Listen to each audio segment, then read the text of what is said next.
Why is the US military still using a machine gun that was designed almost 100 years ago? Think about that for a second. The military has stealth aircraft. It has drones that can see targets from miles away. It has satellites, precision weapons, artificial intelligence. And yet, the M2.50 caliber machine gun is still here. Same basic weapon family.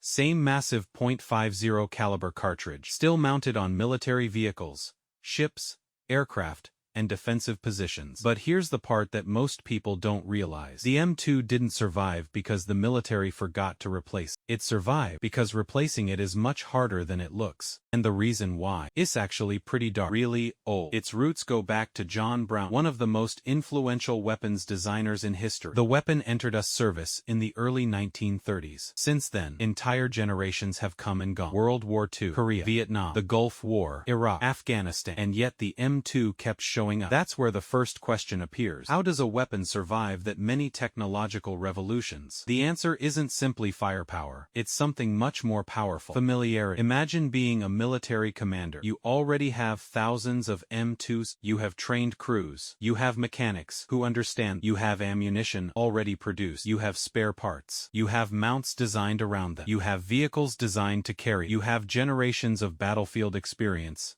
telling you exactly what this weapon can and cannot.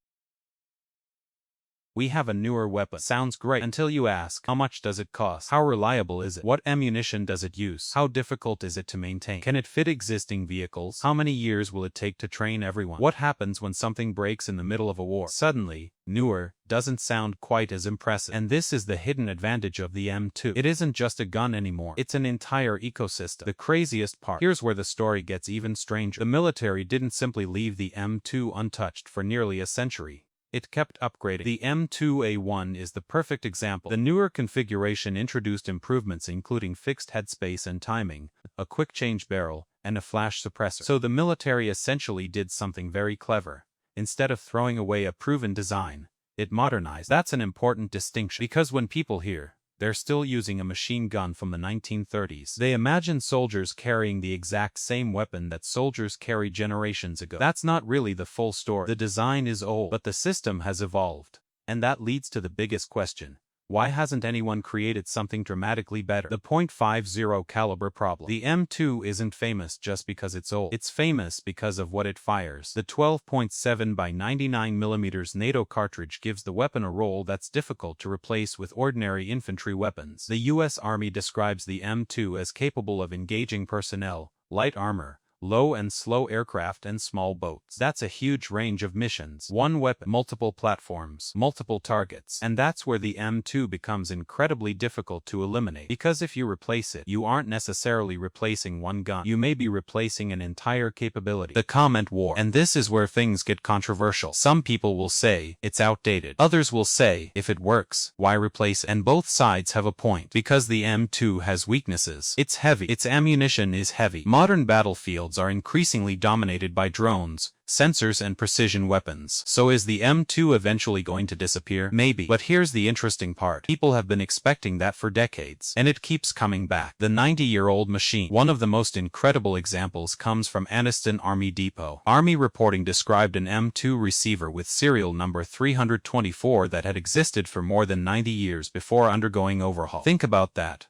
A weapon receiver surviving through multiple generations, while the world around it completely changed. But here's the important lesson. The military doesn't need every original component to survive forever. It can rebuild the weapon, replace worn components, modernize the system, and keep the basic architecture alive. That's how the M2 escaped something that destroys most military technology: obsolescence. The real secret. So here's the answer. The M2 isn't still around because it's the most advanced weapon on Earth. It isn't. It isn't still around because engineers couldn't invent something newer. They can. It's still around because better isn't enough. A replacement has to be better in the real world. It has to be reliable, affordable, maintainable, compatible, logistically practical, and worth replacing a system that already works. That's an incredibly high bar. Why iconic weapons survive. And this is why certain weapons become legends. The M2, the AK-47 family, the 1911, the M1 Garand, the Browning automatic rifle. Different weapons, different eras, different missions, but they share something. They became bigger than their original designs. They became recognizable, familiar, trusted. Their names became part of military culture. And once a weapon reaches that level,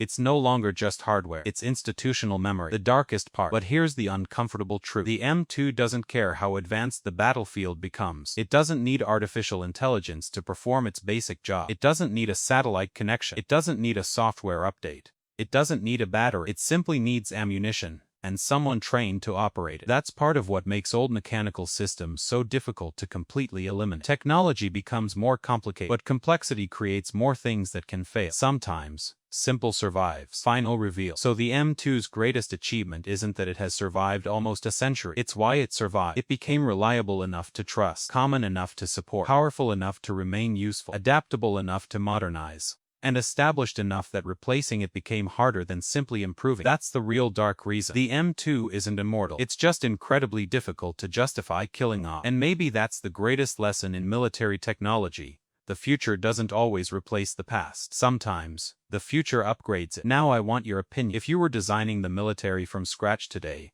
would you keep the M2.50 cal, or finally replace it with something completely new? Comment. Keep or replace. And here's the question that might surprise you. What other, obsolete, weapon do you think will still be in service 50 years from now? Because if history has taught us anything, old doesn't always mean finished. Sometimes, old means proven.